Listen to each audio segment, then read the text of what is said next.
Salomon est l'un des rois les plus emblématiques de l'histoire, non seulement comme l'un des dirigeants les plus prospères de tous les temps, mais aussi comme l'un des hommes les plus riches que le monde ait jamais connus.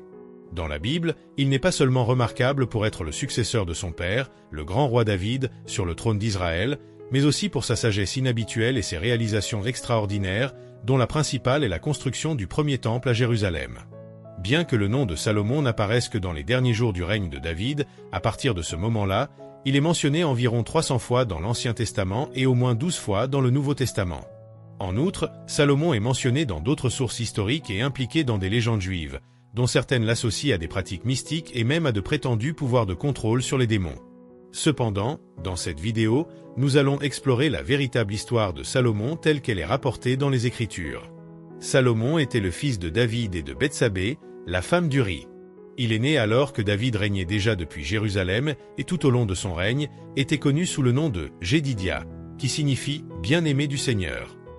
Il a gouverné Israël pendant environ 40 ans, environ entre 971 et 931 avenue Jésus-Christ.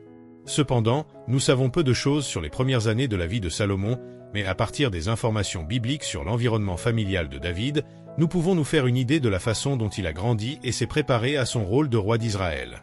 Maintenant, plongeons dans l'histoire vraie de Salomon et explorons les étapes importantes de sa vie et de son règne telles que la Bible nous le révèle. Mais avant d'entrer dans le vif du sujet, assurez-vous de vous abonner à la chaîne et d'activer la cloche pour ne pas manquer les prochaines vidéos. Nous savons que David a eu plusieurs épouses, ce qui a entraîné de nombreux conflits au sein de sa famille royale. Ces conflits, souvent alimentés par la recherche du prestige et du pouvoir, ont créé un environnement d'intrigue et de tension. Salomon, en particulier, est apparu dans un contexte de grande tourmente, dans lequel la lutte pour le trône d'Israël battait son plein. Le roi David, déjà âgé et affaibli, ne put éviter la dispute entre ses fils pour la succession. Avant Salomon, son demi-frère Absalom avait tenté d'usurper le trône de son père, mais son plan avait échoué et il avait finalement été tué. Cependant, la menace qui pesait sur le règne de David ne s'arrêtait pas là. Des années plus tard, Adonijah, le fils aîné de David, tenta de répéter la tentative d'Absalom en se proclamant roi d'Israël. Il s'assura le soutien de Joab, l'ancien général de David, et du prêtre Abiathar, et organisa même une cérémonie de couronnement pour s'établir sur le trône. Lorsque Bethsabée, la mère de Salomon, apprit le plan d'Adonijah, elle se joignit au prophète Nathan, au prêtre Tsadok et à d'autres alliés pour rappeler à David la promesse qu'il avait faite, Salomon serait son successeur. En réponse, David a agi rapidement et a ordonné l'accession au trône de Salomon. Il a été couronné roi d'Israël, oint par Tsadok, et probablement âgé de moins de 18 ans à l'époque. Le règne de Salomon, qui allait durer 4 décennies, commença au milieu de ces tensions familiales et politiques. Les spécialistes débattent encore de l'exactitude des dates de son règne, certaines sources suggérant qu'il a régné de 971 à 931 avenue Jésus-Christ, tandis que d'autres datent son règne entre 960 et 920 avenue Jésus-Christ. La première possibilité, cependant, est la plus largement acceptée. Après la mort de David, Salomon suivit les instructions de son père pour consolider son pouvoir et assurer la paix dans son royaume, jetant ainsi les bases d'un règne prospère et accompli. En montant sur le trône, Salomon essaya d'assurer la stabilité du royaume et d'éliminer toute opposition interne. À cette fin, il ordonna l'exécution d'Adonijah, qui était toujours sur le trône, et de Joab, qui avait soutenu Absalom dans sa rébellion contre David. De plus, Salomon bannit le prêtre Abiathar, qui s'était également aligné sur ses adversaires. Grâce à ces actions, le jeune roi a pu consolider son pouvoir et a commencé un règne sans menace interne majeure. Salomon a hérité de son père, David, un vaste territoire couvrant environ 128 000 km². Au cours de son règne, il prit des mesures pour améliorer les conditions internes d'Israël et réorganiser l'administration du royaume. Il remplaça l'ancienne division tribale par une nouvelle structure territoriale, divisant le royaume en 12 districts administratifs, chacun étant responsable de la subsistance de la cour pendant un mois de l'année. La distribution des vivres était immense et assez coûteuse, comme décrit dans un Roi 4, 22-23. Parmi les articles enregistrés figuraient 9000 kg de farine, 30 béhufs, de nombreux moutons et béliers, ainsi que des gazelles, des corses et des oiseaux. Cette quantité de nourriture n'était pas irréelle, car elle était destinée à nourrir toute la cour de Salomon, qui, à son apogée, comptait probablement plus de 12 000 personnes. La cour du roi est organisée et composée de plusieurs assistants du gouvernement, appelés princes, chargé de diverses fonctions dans le royaume. Salomon a également apporté des améliorations majeures à l'armée, introduisant des chars de combat et de la cavalerie, ainsi que l'établissement de nouvelles routes et de forteresses aux frontières, dans le but de protéger les routes commerciales qui étaient vitales pour l'économie d'Israël. Le commerce a été l'un des piliers de la prospérité de Salomon. Il contrôlait les routes commerciales et établissait des points stratégiques qui assuraient de grands revenus au royaume. Cet afflux de richesses était si important que l'argent est devenu aussi courant en Israël que les pierres, et le cèdre, un matériau précieux, a été abondamment utilisé pour la construction et le commerce. Sous son règne, Israël a connu une époque de splendeur jamais vue auparavant, marquée par la richesse et une infrastructure impressionnante. Le règne de Salomon a non seulement consolidé la paix et la stabilité intérieure, mais a également transformé Israël en une nation prospère admirée pour son organisation et sa richesse, en particulier sa capacité à gérer et à développer le commerce et l'infrastructure du royaume. En plus d'être un grand chef militaire, Salomon s'est également distingué comme un diplomate astucieux. Au cours de son règne, Israël a connu une période de paix et de prospérité relative, rarement menacée par des puissances étrangères. Cela a été rendu possible, en grande partie, par ses traités diplomatiques et ses accords commerciaux avec les pays voisins. Le premier accord commercial majeur de Salomon fut avec Hiram, roi de Tyr. Ce traité impliquait le paiement annuel de grandes quantités de blé et d'huile d'olive en échange de bois précieux pour les bâtiments de Salomon. En outre, le roi d'Israël a également conclu des accords avec les Égyptiens pour le commerce de chevaux et de chars de guerre, qui, à leur tour, ont été exportés vers les Hittites et les Syriens, générant des bénéfices importants pour le royaume. Le commerce maritime de Salomon fut un autre point culminant de son administration. Leurs navires naviguaient à travers la mer Rouge et la mer d'Arabie, allant jusqu'à Ophir, et leur voyage pouvait durer jusqu'à 3 ans. Grâce à ce commerce, il obtint de grands revenus, tant des impôts sur les marchandises passant par Israël que des impôts payés par les habitants de son vaste territoire. On estime qu'en raison de ses stratégies commerciales et de son administration efficace, le roi Salomon a amassé une richesse extraordinaire, devenant l'un des hommes les plus riches de l'histoire. Sa renommée pour ses richesses a été immortalisée dans les Écritures, avec le récit de la visite de la reine de Saba, qui a été impressionnée par sa sagesse et la grandeur de son royaume. 1 Roi 10. Cependant, s'il y a une construction qui symbolise l'apogée de son règne, c'est bien le temple de Jérusalem. La construction du temple était une promesse accomplie de Dieu, qui avait décidé que le fils de David ferait cette œuvre. Le temple a été conçu pour abriter l'Arche d'Alliance, symbole de la présence de Dieu avec le peuple d'Israël. Pour mener à bien le projet, Salomon a eu recours au travail forcé, en particulier des peuples cananéens qui avaient été soumis par Israël. Cependant, lorsque le nombre d'ouvriers cananéens n'était pas suffisant, le roi a également recruté des Israélites, les obligeant à travailler à la construction du temple. Cette mesure, bien qu'essentielle pour la grandeur de l'œuvre, ne fut pas bien accueillie par tous, et l'épisode de la mort d'Adonirao, le surintendant des ouvriers, illustre le mécontentement populaire face à ces revendications. Pourtant, le temple a été achevé et est devenu l'une des constructions les plus magnifiques du monde antique, reflétant la sagesse, la richesse et la puissance de Salomon. Non seulement il a réalisé le souhait de son père David, mais il a également cimenté le rôle de Jérusalem en tant que centre spirituel et politique d'Israël. Le temple de Salomon a été l'une des plus grandes réalisations de son règne, et sa construction a eu une signification profonde, à la fois spirituelle et historique. Situé sur le mont Morija, à l'endroit même où le roi David avait construit un autel au Seigneur, le temple représentait l'accomplissement du rêve de son père, David, et une promesse divine qui lui avait été faite. De plus, de nombreux érudits croient que cette même montagne était le cadre où Abraham se trouvait avec son fils Isaac, prêt à le sacrifier, obéissant au commandement de Dieu, Genèse 22. David, bien qu'il ait rassemblé des matériaux pour la construction du temple, c'est son fils Salomon qui, dans la 4e année de son règne, a commencé cette grande œuvre. Bien que, selon les normes modernes, le temple semble modeste dans ses dimensions, il s'agissait d'un projet monumental pour l'époque. Le bâtiment a été construit avec des matériaux précieux, notamment des tonnes d'or et des bois rares, reflétant la richesse et le statut du royaume de Salomon. Lorsque le bâtiment fut achevé dans la 11e année de son règne, Salomon planifia une cérémonie de dédicace, au cours de laquelle de nombreux sacrifices furent accomplis comme moyen de consacrer le temple à Dieu. En plus du temple, le roi Salomon a également érigé plusieurs autres bâtiments importants. Parmi eux, se distingue la maison de la forêt du Liban, un bâtiment imposant de 50 mètres de long, 25 mètres de large et 15 mètres de haut, qui servait de pavillon royal. Le portique à colonnes, avec ses grandes dimensions de 25 mètres sur 15 mètres, était un autre symbole de la grandeur du règne de Salomon.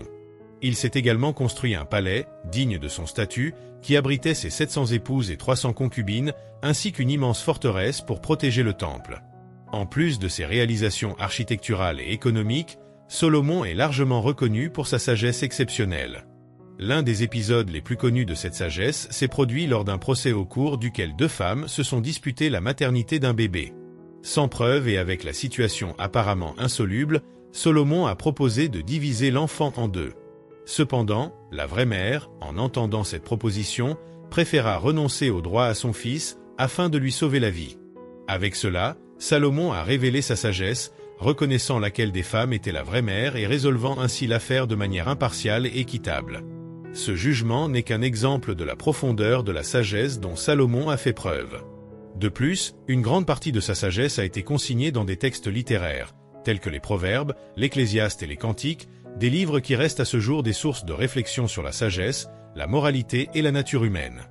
La sagesse de Salomon a été reconnue dans tout le Proche-Orient et il est devenu un modèle de leadership et de discernement, gouvernant Israël avec justice et compréhension.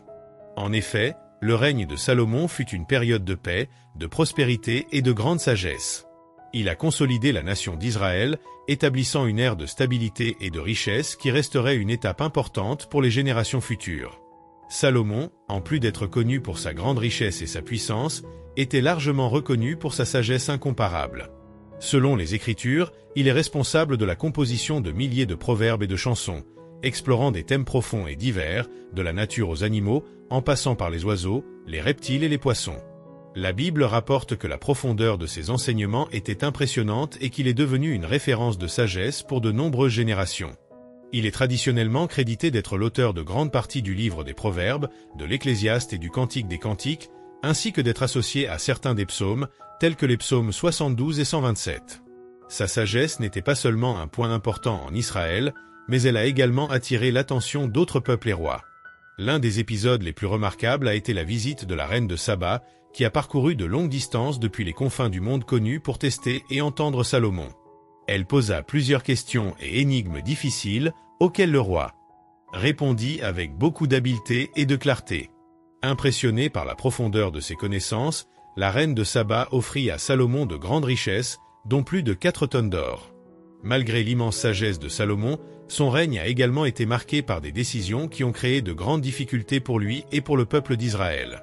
L'un des principaux défis était la soumission de la population au travail forcé pour la construction du temple et d'autres travaux. Bien que le projet ait été d'une grande importance spirituelle et culturelle, le travail forcé a généré du ressentiment et du mécontentement parmi les Israélites. En outre, les relations commerciales internationales de Salomon, qui ont d'abord apporté la richesse au royaume, ont également abouti à l'introduction de pratiques idolâtres parmi le peuple d'Israël. Le contact avec les nations voisines, telles que les Égyptiens, les Phéniciens et d'autres peuples païens, a conduit à l'influence de cultes étrangers. La forte polygamie de Salomon, qui impliquait des mariages avec de nombreuses femmes de différentes nations, a été un autre facteur qui a contribué à l'introduction de l'idolâtrie. Salomon lui-même, influencé par les épouses étrangères, s'est écarté de sa foi dans sa vieillesse, adoptant le culte d'autres dieux, ce qui a généré la colère de Dieu. La polygamie de Salomon, soit dit en passant, était une violation directe de l'un des principes établis pour les rois d'Israël, qu'ils ne devaient pas avoir trop de femmes pour empêcher leur cœur de se détourner de Dieu. Avec le temps, Salomon a eu 700 femmes et 300 concubines, un nombre stupéfiant qui n'a fait que renforcer sa violation de l'ordonnance divine. Le mariage, dans de nombreux cas, semblait être un instrument politique pour conclure des alliances et des accords avec d'autres royaumes et pays, comme en témoigne son union avec la fille du pharaon d'Égypte. Ce mariage, en plus d'être une stratégie politique, a également apporté à Salomon la ville de Géshur dans le cadre de la dot. En résumé, le règne de Salomon a été une ère de grandes réalisations, mais aussi d'échecs spirituels et moraux. Sa sagesse et sa richesse étaient inégalées, mais sa désobéissance à certains commandements de Dieu, en particulier en ce qui concerne l'idolâtrie et la polygamie, a fini par avoir des conséquences négatives sur sa vie et sur l'histoire d'Israël. Certaines traditions juives, arabes et éthiopiennes suggèrent que Salomon a eu une relation avec la reine de Saba, dont est né un fils, le fondateur supposé de la maison royale éthiopienne. Cependant, la Bible ne fait aucune mention de cet événement. Ce que nous savons avec certitude, c'est que l'héritier de Salomon était Roboam, le fils de Salomon et de Naman, une femme ammonite.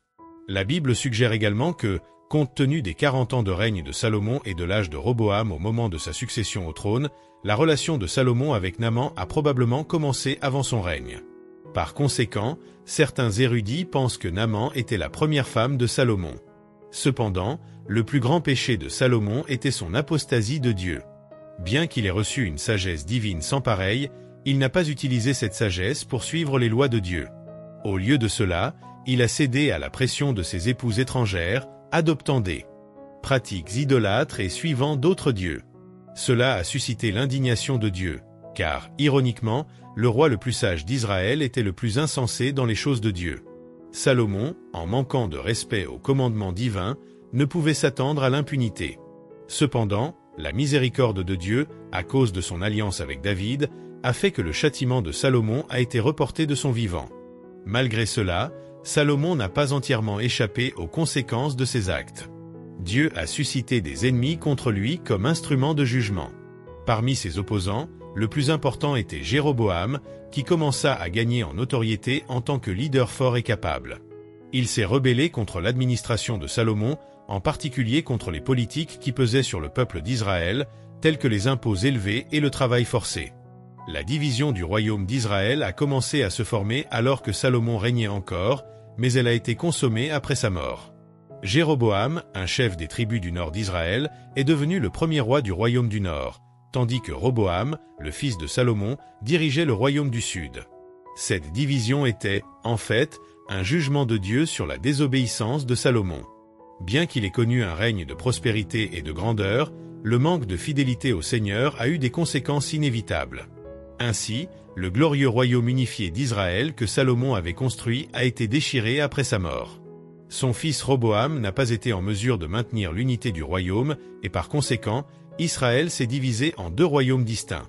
Le royaume du nord, sous Jéroboam, et le royaume du sud, avec Roboam comme roi, marquèrent le début d'une période de conflits et de défis pour la nation d'Israël. Le châtiment de Dieu s'est finalement concrétisé, et ce qui semblait être un règne de succès et de splendeur a finalement cédé la place à un cycle de division et de déclin, ce qui reflète l'importance de suivre les voies de Dieu malgré les bénédictions reçues.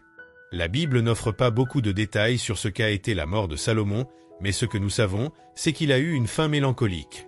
Salomon est mort en laissant derrière lui un royaume qui, bien que prospère à bien des égards, était usé et au bord de la ruine en raison des erreurs qu'il avait commises, en particulier dans son culte des dieux étrangers.